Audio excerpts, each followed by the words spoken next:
Hi, my name is Christopher Thomas. A normal Tuesday afternoon. That's when my wife's boss called me with news that should have filled me with joy. Congratulations, Chris. Harper told us she's pregnant.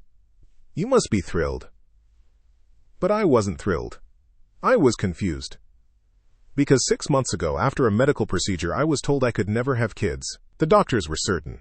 So I stood there, phone pressed to my ear, and said 5 words that made him go completely silent. His voice changed. The confidence drained.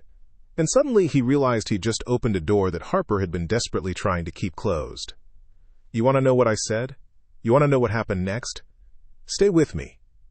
Because what started with one phone call ended with me discovering a betrayal so calculated, so deliberate, that even her own boss couldn't believe it.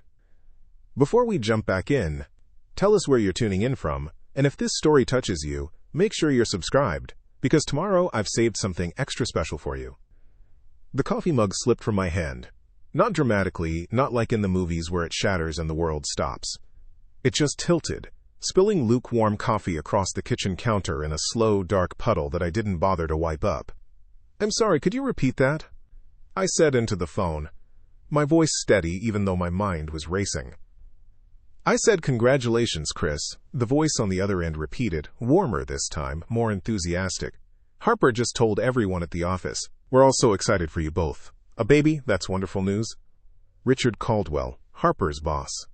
Senior partner at Caldwell & Associates, the accounting firm where my wife had worked for the past 4 years. I'd met him twice, maybe 3 times at company events. Nice enough guy, always wore expensive suits and talked about golf. He had no idea what he'd just done. That's very kind of you to call, I managed, my fingers gripping the edge of the counter. When exactly did Harper make this announcement? Oh, just this morning during our staff meeting. She was glowing, absolutely glowing, said she's about 2 months along. We're planning a little celebration for her next week. You should come by if you're free. 2 months. I did the math instantly.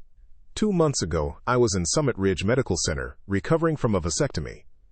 Not by choice.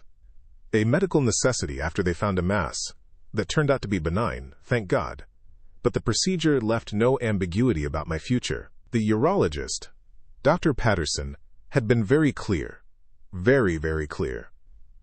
Mr. Thomas, I want you to understand this completely, he'd said, looking me straight in the eye. The damage was extensive. Natural conception isn't just unlikely.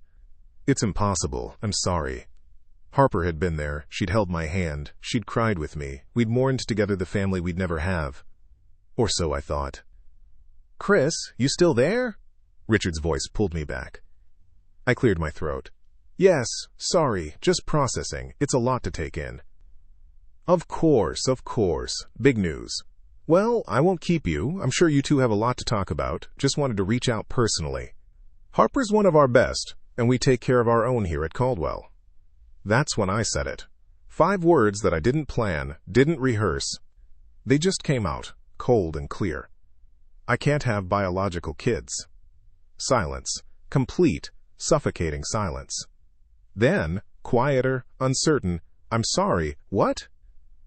I had a medical procedure 6 months ago, I continued, my voice unnervingly calm. I'm sterile, Mr. Caldwell, completely. So when you say my wife is pregnant, I'm very interested to know how that's possible. I heard him breathing. Short, shallow breaths like he'd just realized he'd walked into a room he shouldn't have entered. I think I may have misunderstood something, he stammered. Maybe Harper meant something different, or maybe I got the details wrong.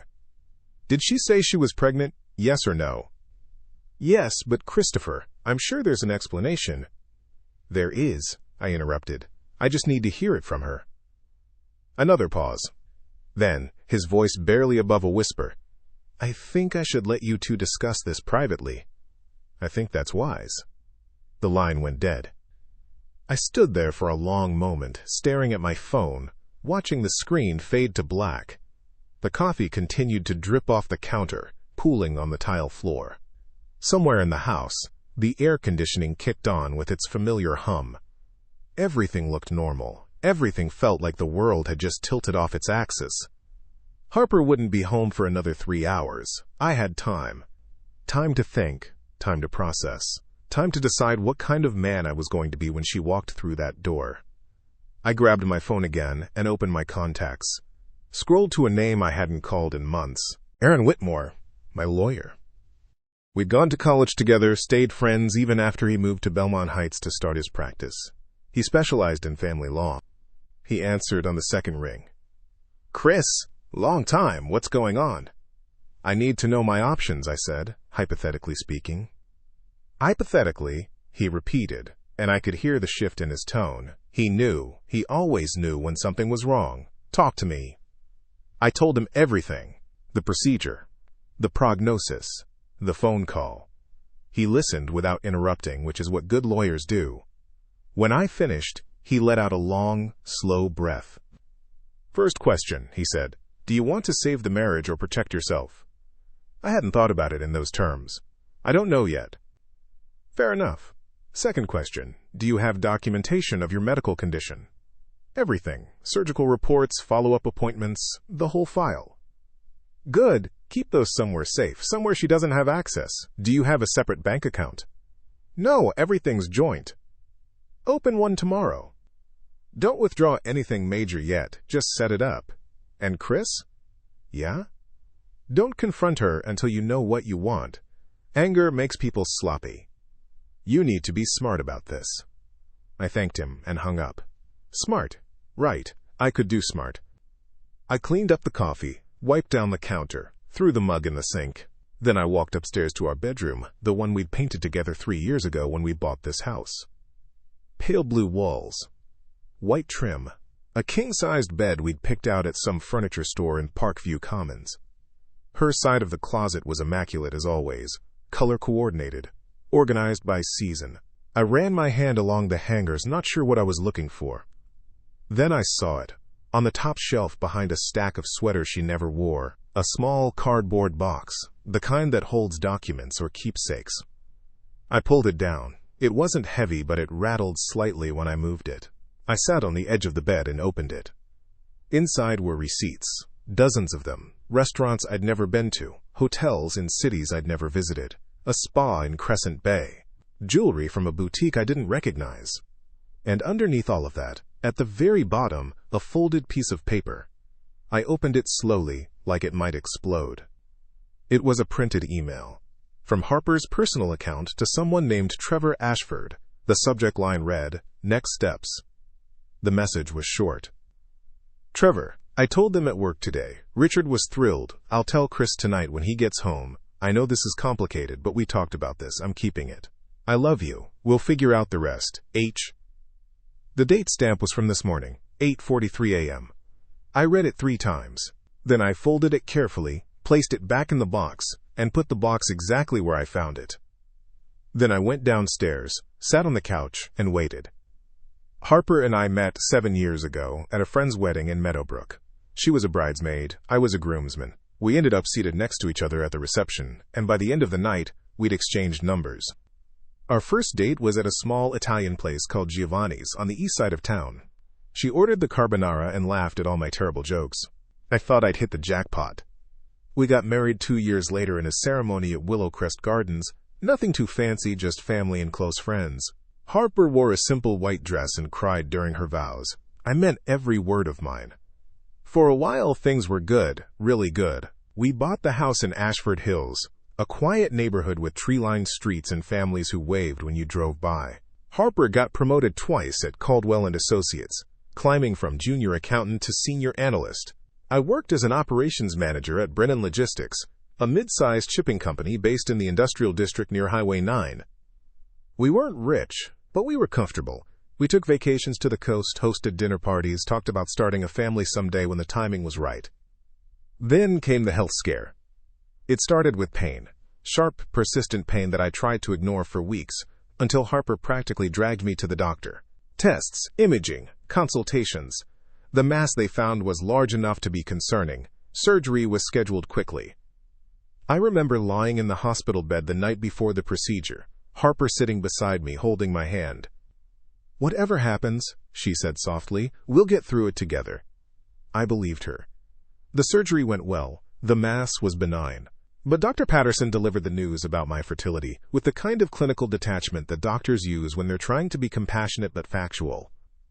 Harper cried harder than I did. She kept saying it wasn't fair, that we'd planned for this, that she'd always wanted to be a mother. Preparing and narrating this story took us a lot of time, so if you are enjoying it, subscribe to our channel. It means a lot to us.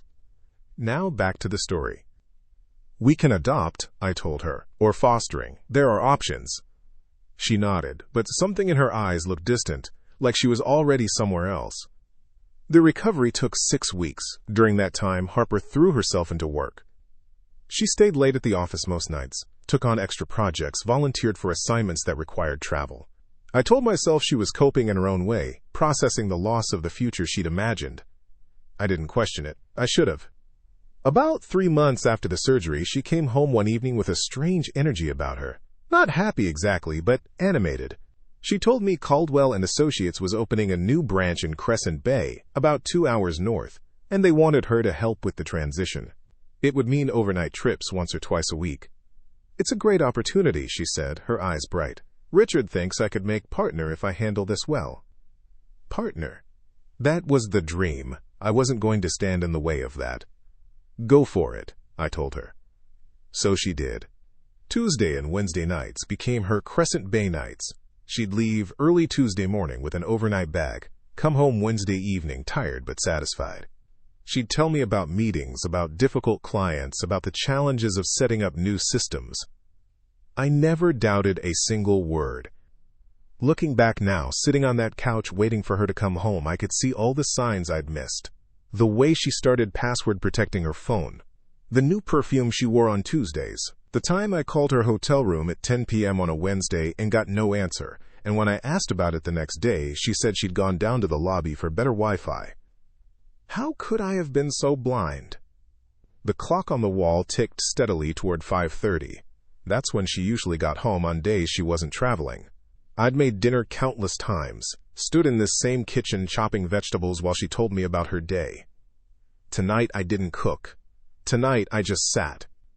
At 5:47 I heard her car pull into the driveway. The garage door rumbled open, the engine cut off. Car door, footsteps. The door from the garage opened.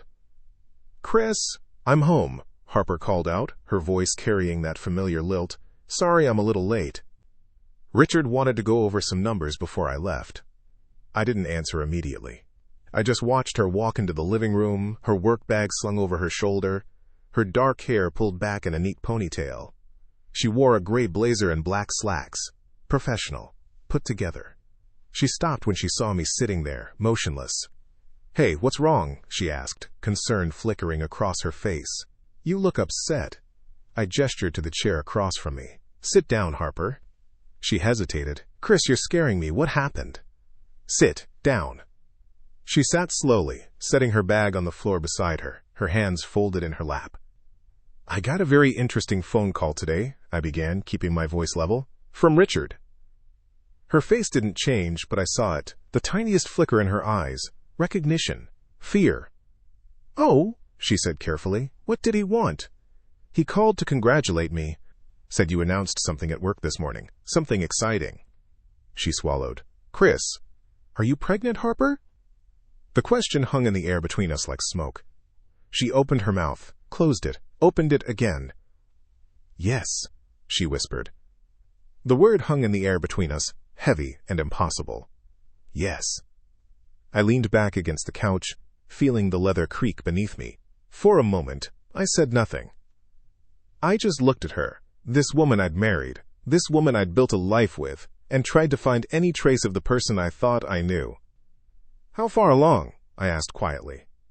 "About 8 weeks, she said, her voice barely above a whisper. 8 weeks. I did the math again. Late July. Right around the time she'd made her 3rd trip to Crescent Bay for the branch setup. The trip where she'd stayed an extra night because of some urgent client meeting. "That's interesting," I said, my tone flat. "Because as you know, I'm sterile. Completely, irreversibly. So I'm very curious how this miracle occurred." Her hands twisted in her lap. "Chris, please. Who's Trevor Ashford?" All the color drained from her face. "How do you—" she started, then caught herself. "I found the email," I said. "The one from this morning. The one where you told him you love him and that you're keeping it." She stood up abruptly, her chair scraping against the hardwood floor. You went through my things? The audacity of it almost made me laugh. You're carrying another man's baby and you're angry that I found out? It's not what you think, she said quickly, her words tumbling over each other. It's complicated. Trevor and I, we didn't plan this, it just happened. It just happened, I repeated, 8 weeks ago. And then it just happened that you announced it at work without telling your husband first. And it just happened that you've been lying to me for months. I was going to tell you, she insisted, taking a step toward me. Tonight, I was going to explain everything. Explain what? That you've been having an affair? That you're pregnant with someone else's baby? That you were planning to what? Pass it off as mine somehow. She flinched. No, I was going to be honest with you. I was going to ask for a divorce. That stopped me. A divorce? Yes. Chris, I'm sorry. I never meant to hurt you like this. But Trevor and I, we have something real. Something I didn't know I was missing until... Until what? Until I couldn't give you biological kids? Is that when you decided our marriage didn't matter anymore? Tears welled up in her eyes. That's not fair. Fair? My voice rose for the first time.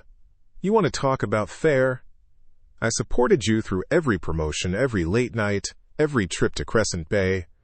I stood by you when you said you needed space to focus on your career, and the whole time, you were with him. It wasn't the whole time, she said weakly. It started 4 months ago, after a conference in Pinehurst. We both had too much to drink and... I don't want the details. I cut her off. I want to know why. Why didn't you just leave if you were so unhappy? She sank back into the chair, her face buried in her hands. Because I wasn't unhappy, not at first. I love you, Chris. I do.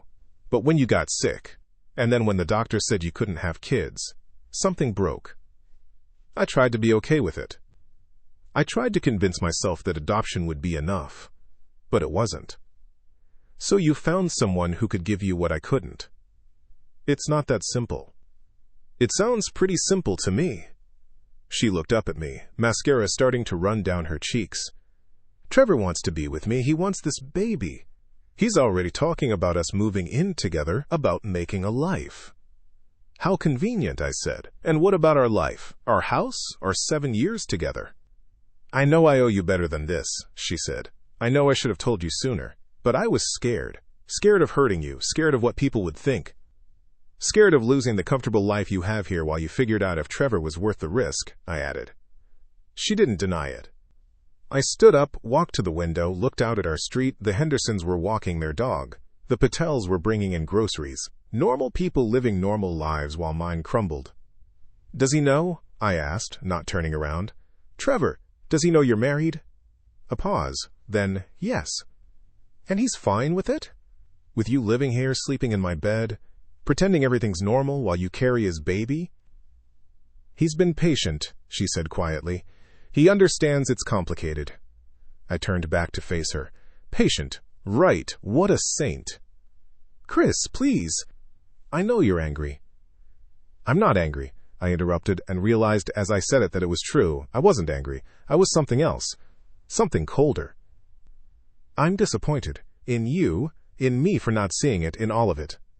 She stood again, took a tentative step toward me. Can we talk about this? Really talk? Maybe we can figure out a way forward that doesn't destroy everything.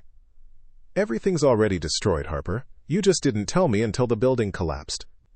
My phone buzzed in my pocket. I pulled it out and glanced at the screen. A text from Aaron. Call me when you can. Found something you need to know. I looked back at Harper, standing there in her work clothes, tears on her face, carrying another man's baby. I need you to leave, I said.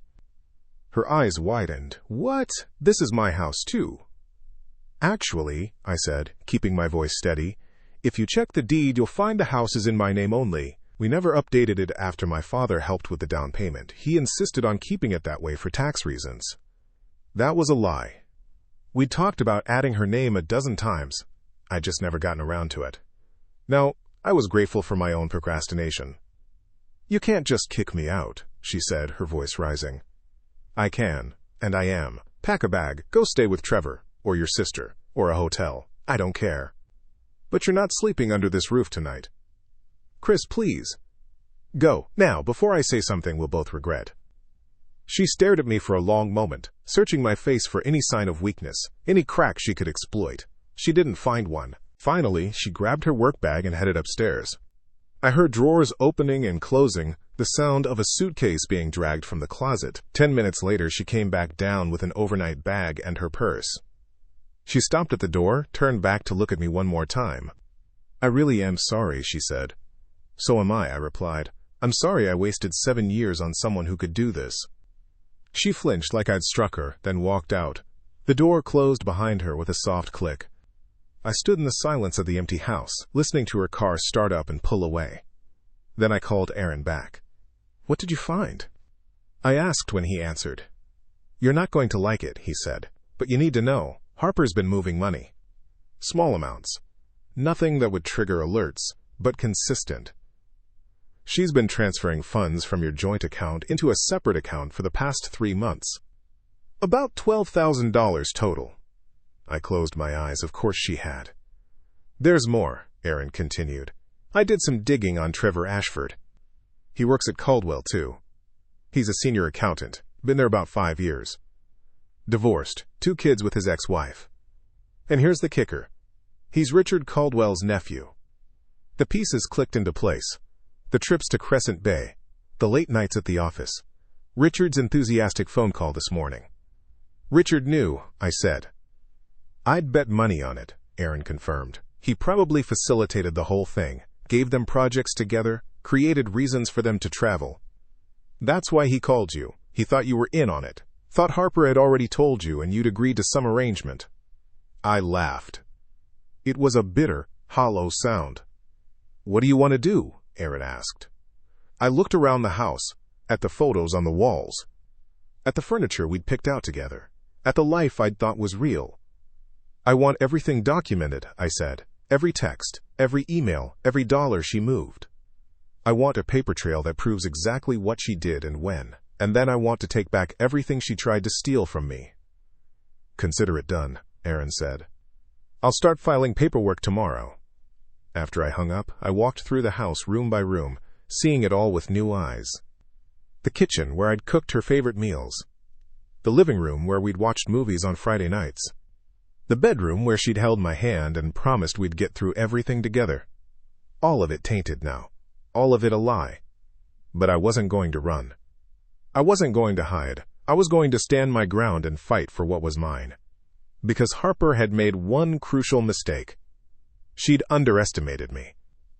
3 days passed in a strange, hollow silence. I went to work, came home, ate microwaved meals standing at the kitchen counter. Harper called 17 times. I didn't answer. She sent 23 text messages ranging from apologetic to angry to desperate. I read them all but responded to none. Aaron worked quickly. By Friday afternoon, he'd filed for legal separation and gathered enough documentation to fill a banker's box. Bank statements showing the transferred funds. Screenshots of Harper's work calendar that mysteriously showed overnight stays in Crescent Bay on dates when there were no branch meetings scheduled. Phone records proving daily calls between her number and Trevor Ashford's, some lasting over an hour.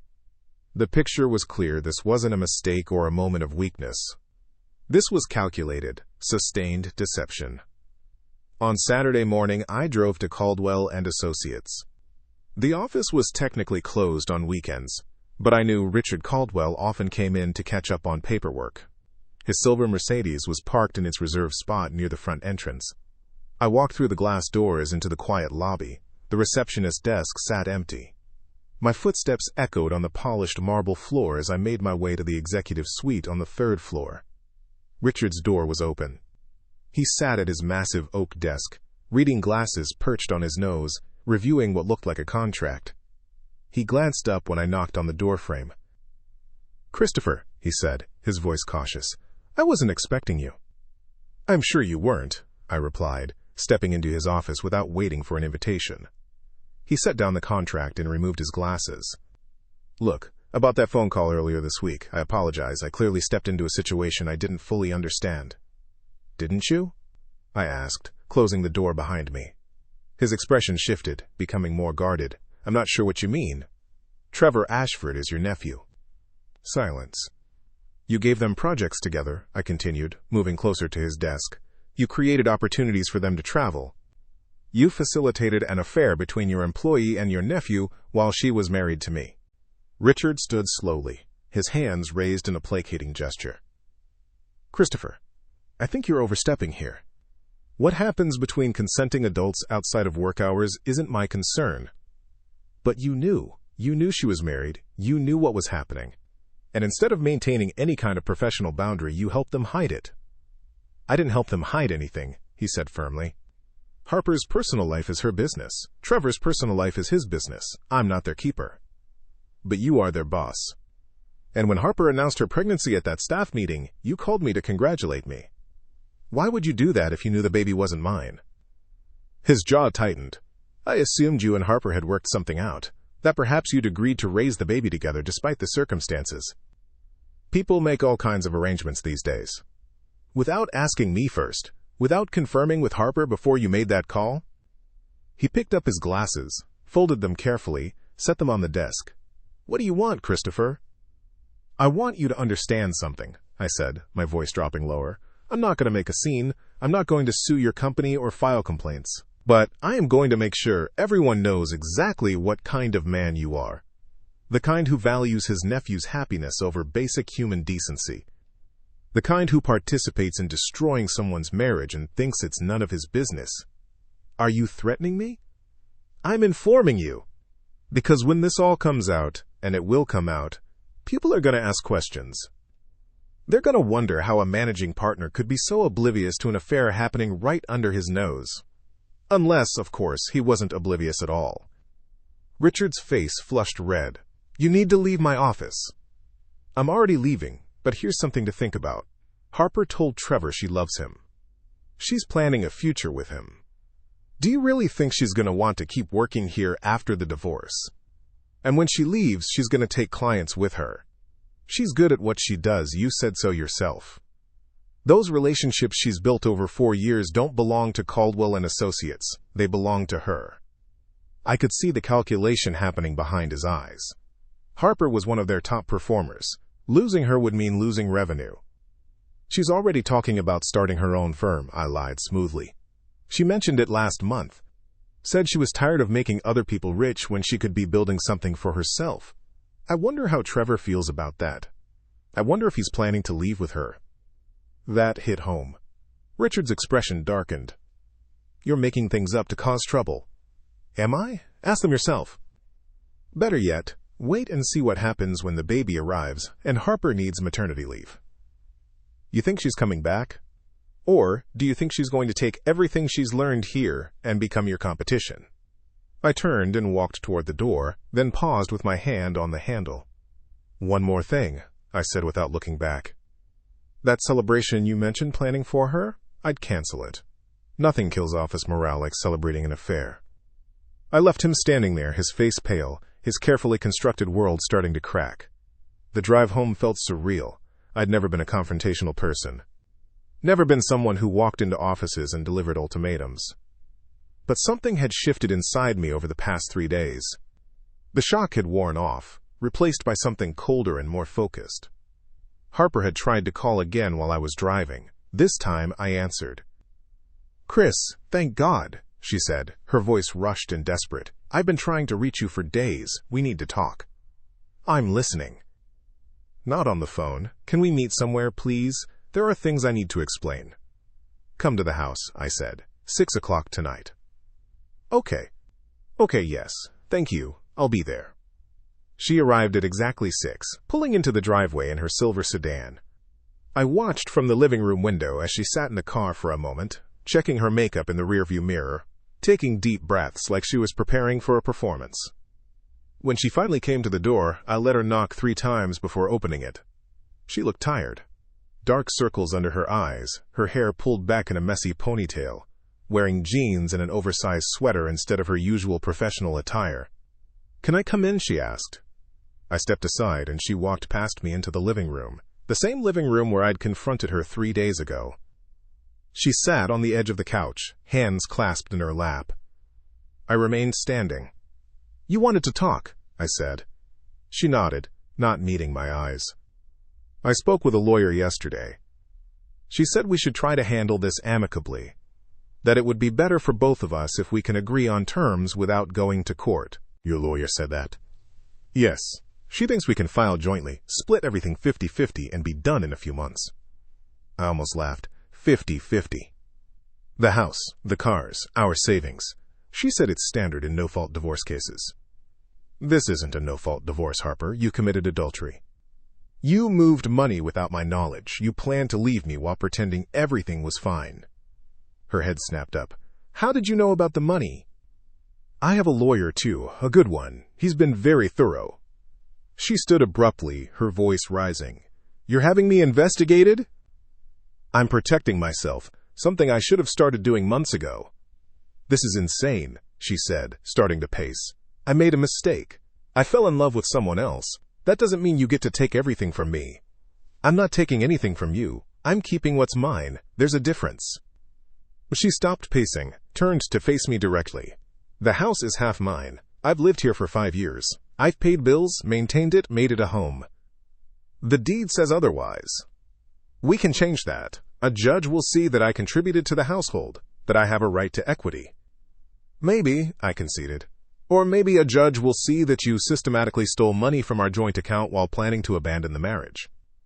Maybe they'll see the emails where you and Trevor discussed timing your departure to maximize what you could take.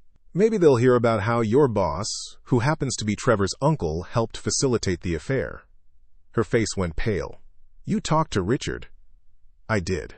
Interesting man, very concerned about his firm's reputation. I don't think he's as supportive of your relationship as you thought. What did you say to him? The truth, that you and Trevor put him in a difficult position, that when this becomes public knowledge, people are going to ask uncomfortable questions about his judgment and ethics.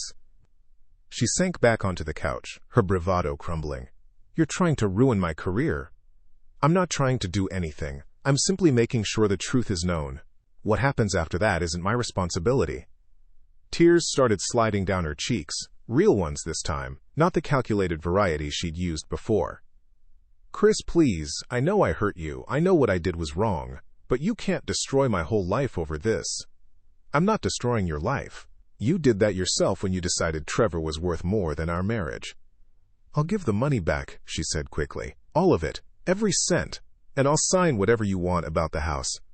Just please don't drag this out in public. Please don't make this uglier than it has to be. I looked at her sitting there desperate and afraid and felt nothing. No satisfaction, no anger, no residual love, just emptiness where 7 years of history used to be. Here's what's going to happen, I said quietly. You're going to sign papers acknowledging the affair and the money transfers. You're going to waive any claim to the house or my retirement accounts. You can keep your car and your personal belongings. We'll split the savings account minus the $12,000 you already took. The divorce will be filed on grounds of adultery and you won't contest it. And if I don't agree? Then we go to court. Every email gets entered into evidence, every text message, every hotel receipt. Your relationship with Trevor becomes public record. Richard gets called to testify about what he knew and when. Your professional reputation gets shredded right alongside your personal one. She covered her face with her hands. I can't believe you're being this cold. I learned from the best, I replied. She sat there for a long moment, shoulders shaking. Then she pulled her hands away and looked up at me with red, swollen eyes. I'll sign, she whispered. Whatever you want. Just make this stop. I pulled a folder from the end table, placed it on the coffee table in front of her. Aaron drew these up. Read them carefully. You have 48 hours to respond. She picked up the folder with trembling hands. One more thing, I said. Does Trevor know I'm sterile? She nodded slowly. So he knew from the beginning that you were going to have to tell me eventually, that there was no way to hide a pregnancy. Another nod. And he was okay with that? With you living here, sharing a bed with me while carrying his baby? He said we'd figure it out, she said quietly. That once everything was in the open, we could be together properly. How noble of him. I walked to the door, opened it. 48 hours, Harper. She stood on unsteady legs, clutching the folder to her chest. As she passed me on her way out, she paused. I really did love you once, she said. I know, I replied. I loved you too. That's what makes this so unforgivable. She walked to her car without looking back. I watched her drive away, then closed the door and locked it. My phone rang almost immediately, Aaron's name on the screen. "She here?" he asked. "Just left." "How'd it go?" "She'll sign. Give her 2 days to convince herself she doesn't have another option, then she'll sign." "Good, because I found something else, something big." I felt my stomach tighten. What now? Trevor Ashford's divorce from his ex-wife? It was finalized 8 months ago. The reason cited was adultery. His adultery. With a co-worker. The pieces clicked into place. "Harper," I said. "That's my guess. The timeline matches. Which means this affair has been going on longer than 4 months. Probably closer to a year, maybe more." I leaned against the door, processing this new information. A year. While I was recovering from surgery, while I was dealing with the news that I couldn't have biological offspring, while I was grieving the future I'd imagined, Harper was already with him. "Chris, you still there?" "Yeah," I managed. "I'm here." "Do you want me to add this to the filing? It strengthens your case significantly." I thought about it. Thought about Harper's tears, her desperate plea to not make this uglier than necessary. "Yes," I said. "Add it. All of it. If she wants to play victim, let's make sure everyone knows the full story." After I hung up, I walked through the house, turning off lights. In the bedroom, I opened Harper's nightstand drawer. Inside were the usual things: hand lotion, a book she'd been reading, her journal. I picked up the journal. Brown leather, filled with her neat handwriting. I'd never read it before, never even been tempted. Privacy had always mattered to us. Not anymore. I flipped it open to a random page dated 6 months ago. "Trevor called today. He misses me. I miss him too. Sometimes I wonder what life would be like if I'd met him first, before Chris. Would things be simpler? Would I feel less guilty?" Chris was in a good mood tonight. He made dinner and we watched a movie. He has no idea I've checked out completely. Part of me feels terrible. But mostly I just feel numb. I closed the journal and put it back in the drawer. I'd seen enough. In the morning, I would box up the rest of her belongings. In the afternoon, I would meet with Aaron to finalize strategy. In the evening, I would call my parents and tell them what happened. But tonight, I would sit in the silence of this house and accept that the life I'd known was over. And tomorrow, I would start building something new.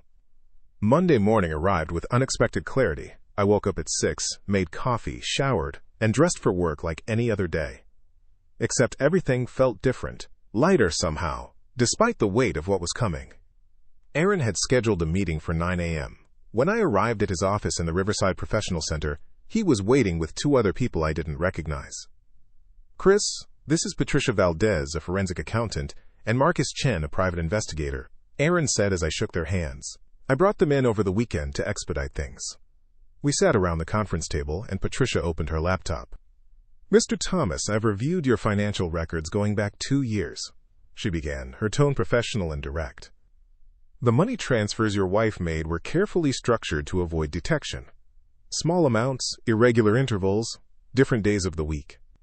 Someone coached her on how to do this without triggering bank alerts." "Trevor," I said. "Most likely. He's an accountant, so he'd know the thresholds. But here's what's interesting. The account she was transferring to? It's not in her name or Trevor's name. It's under an LLC called Ashford Consulting Group, registered in Delaware 3 months ago." Aaron leaned forward. "Delaware LLCs have strong privacy protections. They were setting up a business structure, probably planning to move assets into it before filing for divorce." "Can we prove Harper knew about this?" I asked. Patricia pulled up a document on her screen and turned the laptop toward me. She's listed as the registered agent. Her signature is on the formation documents. She absolutely knew. I stared at the paperwork. Harper's signature, clear and unmistakable, dated from August, 2 months before Richard's phone call. 2 months of planning how to leave me with as little as possible while taking everything she could. Marcus Chen, the investigator, slid a manila folder across the table. "I did surveillance on Trevor Ashford over the weekend. These are from Saturday evening." I opened the folder. Photographs. Trevor and Harper at a restaurant in Millbrook, an upscale place about 30 miles away. They sat at a corner table, holding hands across the white tablecloth. In one photo, Harper was laughing at something he said. In another, they were kissing. "There's more," Marcus said. After dinner, they went to a real estate office on Maple Street. I couldn't get inside, but I followed up this morning. They were looking at rental properties, 2-bedroom apartments in the Crescent Bay area. They're planning to move in together, I said. Appears so. I also checked property records. Trevor owns a condo in Bellwood that he's been trying to sell for 6 months. My guess is he needs the equity from that sale to afford the new place with Harper. Aaron made a note on his legal pad. This is good. It establishes ongoing planning and intent. They weren't just having an affair. They were building a future together while actively deceiving you. Patricia closed her laptop. I'll prepare a full financial report for the court. With this level of documentation, Harper's claim to 50-50 assets won't hold up. What about the LLC? I asked. We'll petition to have it dissolved and the funds returned. Since it was created with marital assets without your knowledge or consent, a judge should rule in your favor. I leaned back in my chair, trying to process everything. How long until this goes before a judge? If Harper signs the agreement you gave her, we can expedite things and be done in 60 to 90 days, Aaron said. If she contests, it could drag out 6 months or more. She'll sign, I said with certainty.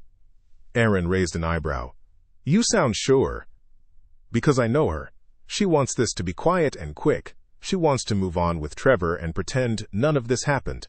The longer it drags out, the more uncomfortable it gets for everyone, including Richard Caldwell. As if on cue, my phone buzzed with an incoming call. Richard's name appeared on the screen. I showed it to Aaron. Speak of the devil. Answer it, he said, gesturing to the speakerphone in the center of the table. Let's hear what he has to say. I connected the call and put it on speaker. Christopher, it's Richard Caldwell. Do you have a moment? I'm in a meeting, but I can spare a few minutes. What can I do for you? I'll be direct. I spoke with Harper this morning. She told me about the divorce proceedings and mentioned that you've been making accusations about my involvement in her personal affairs.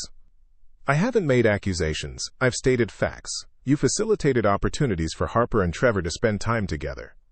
You called to congratulate me on a pregnancy you knew couldn't possibly be mine. Those aren't accusations. Those are events that happened. A long pause. I'm calling to offer a solution, one that benefits everyone involved. I'm listening. Harper is a valuable employee. Losing her would hurt the firm, but I recognize that the current situation is untenable. So I'm prepared to offer her a generous severance package if she agrees to resign quietly. No lawsuit, no drama, no damage to anyone's reputation. Aaron was already shaking his head, but I kept my voice neutral. How generous. 6 months, salary plus her accrued vacation time, approximately $70,000. And in exchange? She signs a non-disclosure agreement. Nothing about her time at Caldwell or her relationship with Trevor becomes public. We all move on with our lives. I looked at Aaron, who scribbled something on his legal pad and slid it toward me. Don't agree to anything. Richard, I appreciate the call, but I'm not interested in helping Harper get a severance package. She made her choices. She can live with the consequences. Christopher, be reasonable. If this goes to court, it's going to get messy for everyone. The firm will have to testify, our internal records will be subpoenaed, clients will hear about it. Is that really what you want? What I want is irrelevant. What's happening is that the truth is coming out. How messy it gets depends entirely on how people respond to that truth. Another pause, longer this time. When Richard spoke again, his voice had an edge to it. I need to be clear about something. If you pursue this course of action, if you drag Caldwell and Associates into your divorce proceedings, we will defend ourselves vigorously. We have resources you don't. Lawyers who specialize in making problems go away. Aaron leaned toward the speaker. Richard, this is Aaron Whitmore, Mr. Thomas's attorney. I'd advise you to be very careful about what you say next. Threatening my client is not going to help your situation. I'm not threatening anyone. I'm simply explaining the reality of the situation. The reality, Aaron said calmly, is that your firm employed 2 people who conducted an affair that resulted in a pregnancy. Your firm gave those employees opportunities to travel together, work late together, and develop a relationship that destroyed a marriage. Whether you personally facilitated that or simply turned a blind eye doesn't matter. Either way, Caldwell and Associates has liability exposure. That's absurd. We're not responsible for our employees' personal lives. You are when those personal lives intersect with their professional responsibilities. When travel budgets and project assignments become cover for an affair. When a managing partner makes congratulatory phone calls about pregnancies that should have raised immediate red flags, a decent lawyer could argue you created a hostile work environment, not for Harper or Trevor, but for the spouse who was being deceived. Silence on the other end. So here's what's going to happen, Aaron continued. Harper is going to resign from Caldwell & Associates without any severance beyond what she's legally entitled to. Trevor is going to seriously consider whether he wants to keep working at a firm where his personal decisions have created legal complications. And you, Richard, are going to stay out of this divorce proceeding entirely. If you're called to testify, you'll answer questions honestly. If you're not called, you'll count yourself lucky. This is outrageous, Richard sputtered. This is consequences, Aaron replied. Something you should have considered before making that phone call to my client. Christopher, surely you can see that this approach doesn't help anyone. I cut him off. Richard, I'm going to hang up now. Don't call me again. If your lawyers need to reach me, they can contact Aaron. Have a good day. I ended the call before he could respond. Patricia was smiling. That was satisfying to watch. Marcus nodded in agreement. He walked right into that.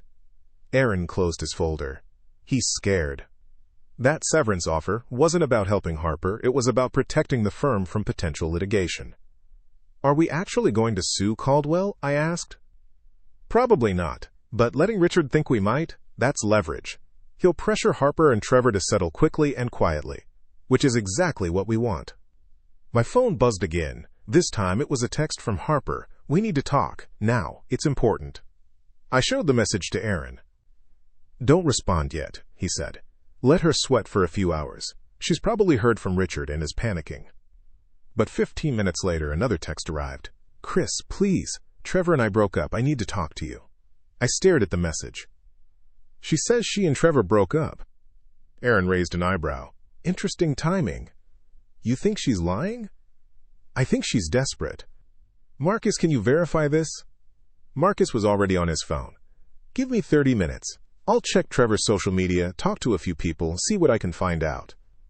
We spent the next half hour reviewing strategy while Marcus made calls. Finally, he looked up from his phone. Trevor Ashford changed his Facebook status from in a relationship to single about an hour ago. He also posted something cryptic about trust and honesty being everything. Comment section is blowing up with people asking what happened. So it's real, I said. Appears to be. Though whether it's permanent or just a fight is anyone's guess. Another text from Harper. I know you don't owe me anything, but I made a huge mistake. With Trevor, with all of it, can we please talk? I'm willing to sign whatever you want. I just need you to hear me out. Aaron read over my shoulder. She's crumbling. This is when people make mistakes, say things they shouldn't, admit to things they've been hiding. You want me to meet with her? I said. I want you to listen to her, record the conversation if possible, get her to explain everything, the timeline, Trevor's involvement, the LLC, all of it. Then we'll have her confession in her own words. I looked at the text message again. Part of me felt vindicated. Harper's perfect plan had fallen apart. Trevor had abandoned her. She was alone and scared. But another part of me just felt tired. Set it up, I said, but not at the house. Somewhere public. I texted back. Coffee shop on Baldwin Street. Tomorrow at 10 a.m. Come alone. Her response was immediate. Thank you. I'll be there. And Chris? I really am sorry. I pocketed my phone without responding. Well, Aaron said, gathering his papers, tomorrow should be interesting. As I drove home that afternoon, I thought about the past 2 weeks, how quickly everything had changed, how a single phone call had unraveled 7 years of my life. But I also thought about how I had responded. Not with rage or violence or self-destruction. With strategy, with patience, with the help of people who knew what they were doing. Harper had underestimated me. She'd thought I'd be too hurt, too shocked, too broken to fight back effectively. She was wrong. And tomorrow, when we sat across from each other in that coffee shop, she was going to realize just how wrong she'd been.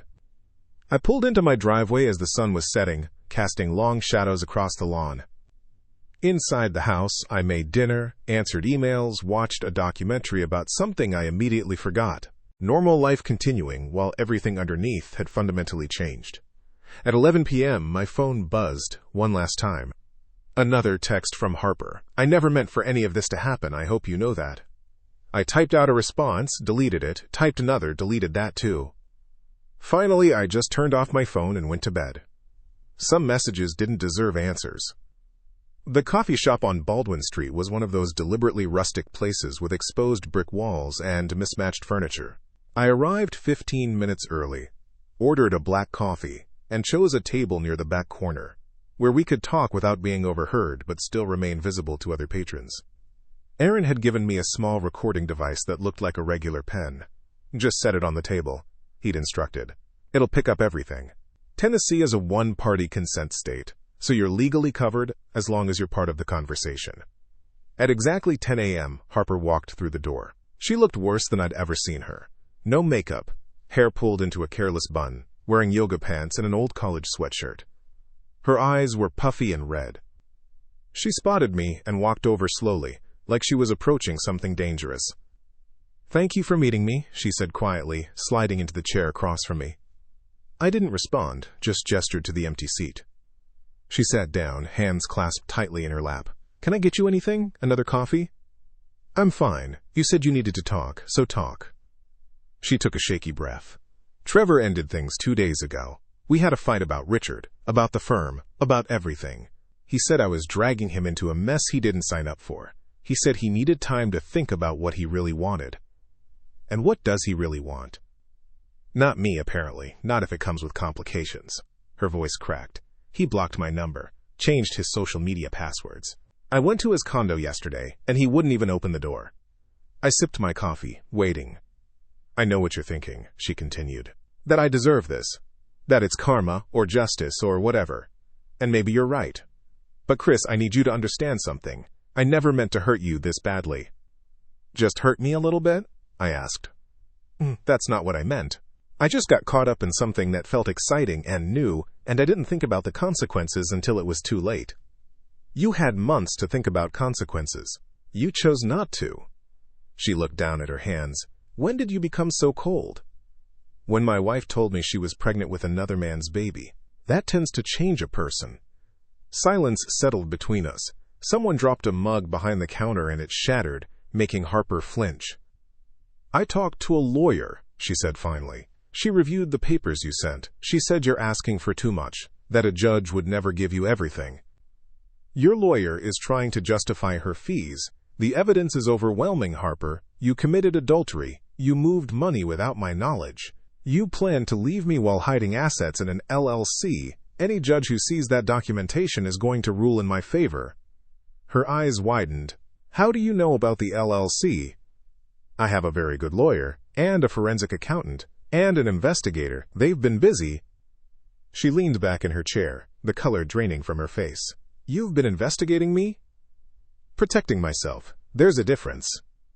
"This is insane. We were married for 7 years. We built a life together. And now you're treating me like I'm some kind of criminal. You stole from me. You lied to me. You betrayed me in the most fundamental way possible. What would you call that?"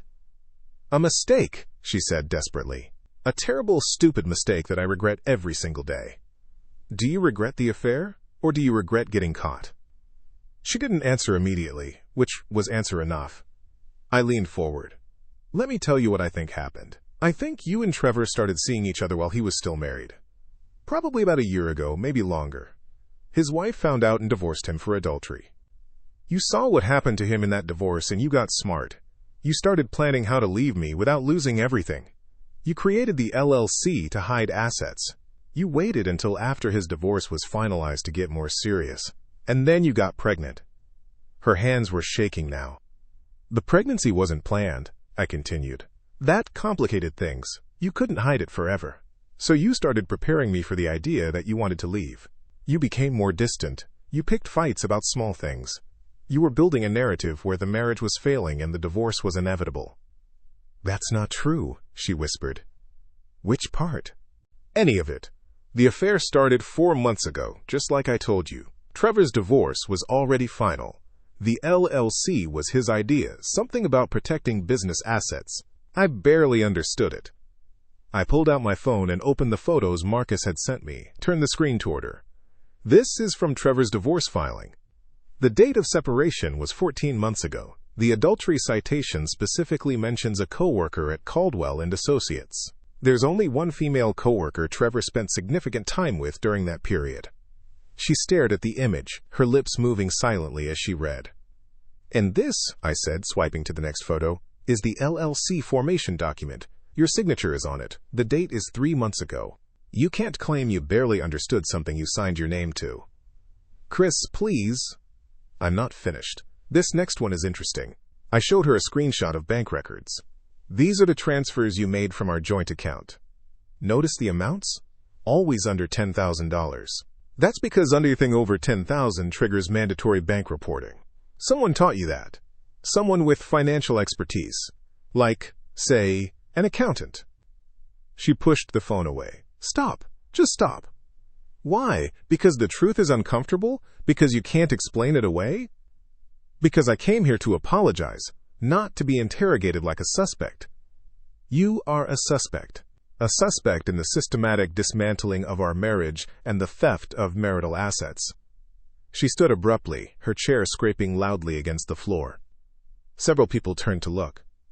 "I don't have to listen to this," she said, her voice rising. "Actually, you do. Because if you walk out of here right now, my next stop is the courthouse. Every piece of evidence I just showed you gets filed as part of the divorce proceedings. It becomes public record. Your parents will see it. Your friends will see it. Everyone at Caldwell will see it." She froze, halfway between sitting and standing. "Sit down, Harper." She sat. "Here's what's going to happen," I said calmly. "You're going to tell me the truth, all of it, when the affair really started. How you and Trevor planned this, what role Richard played, everything. And if I do, then maybe we can settle this quietly. Maybe some of the more embarrassing details don't have to become public knowledge." She sat very still for a long moment, weighing her options. Finally, she spoke, her voice barely above a whisper.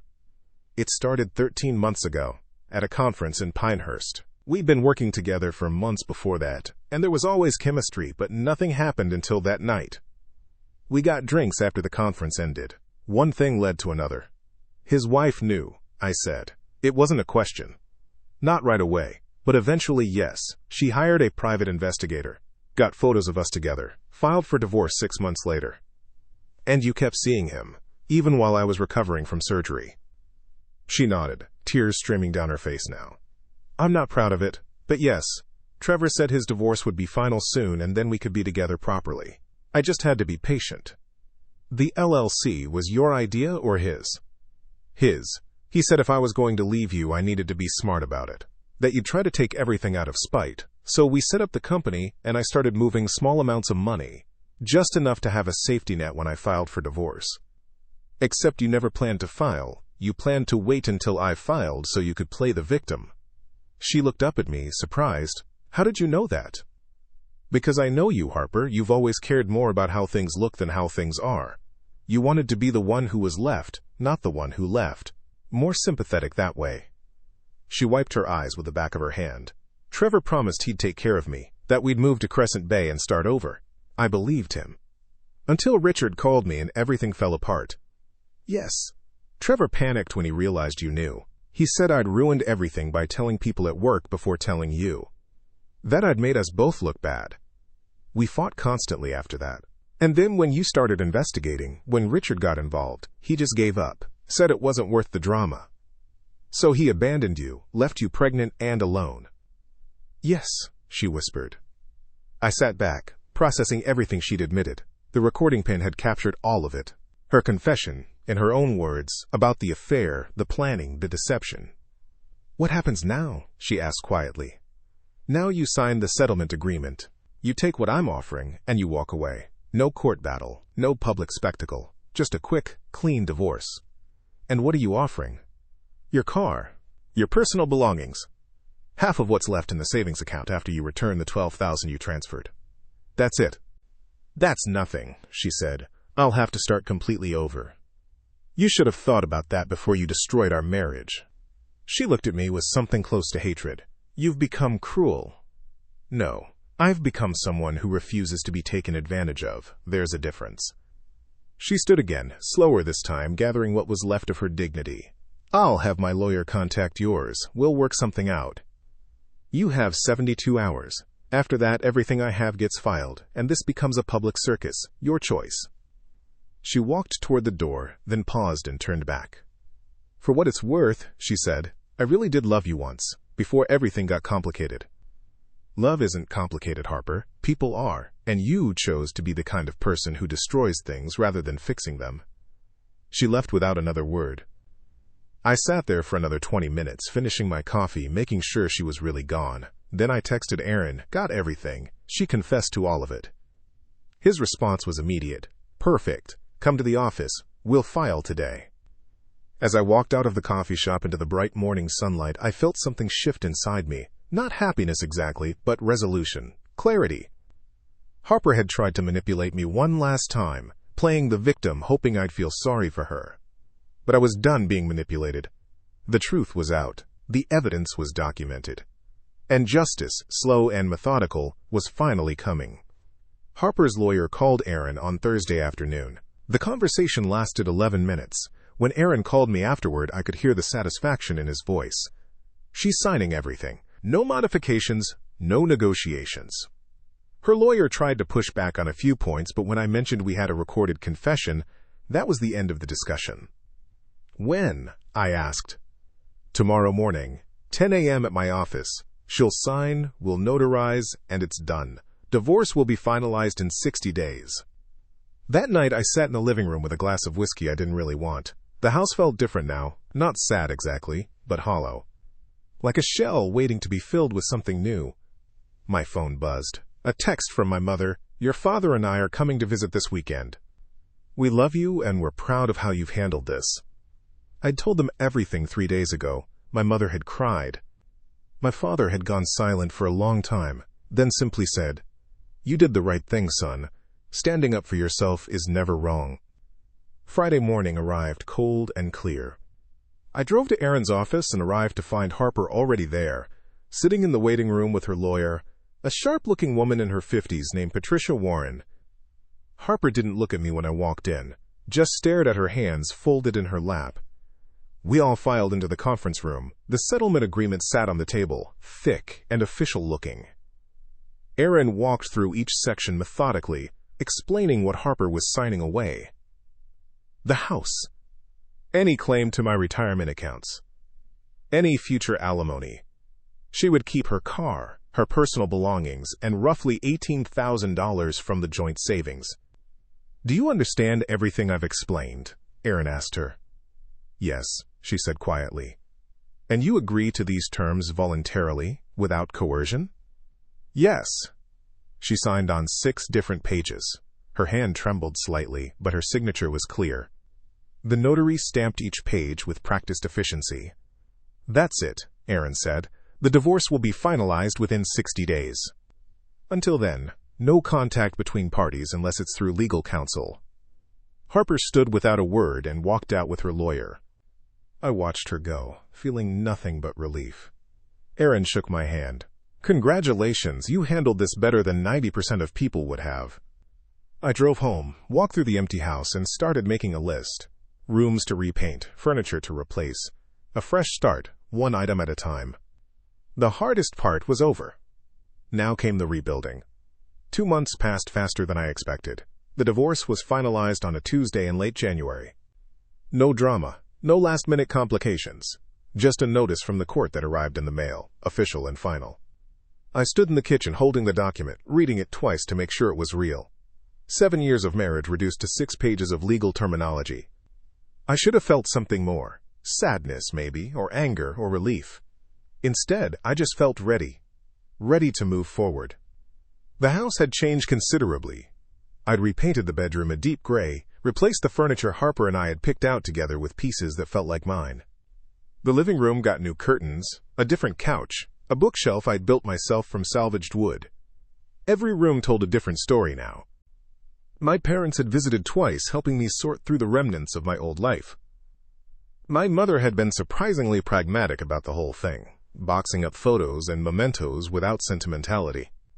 "You're allowed to remember the good parts," she'd said, "but you don't have to keep shrines to them." Work had been a welcome distraction. I'd thrown myself into a new logistics project at Brennan, redesigning our distribution system for the Southeast region. My boss had noticed the extra effort and hinted at a promotion coming in the spring. Life was moving forward, whether I was ready or not. On a Friday evening in early February, I was refinishing the back deck when my phone rang.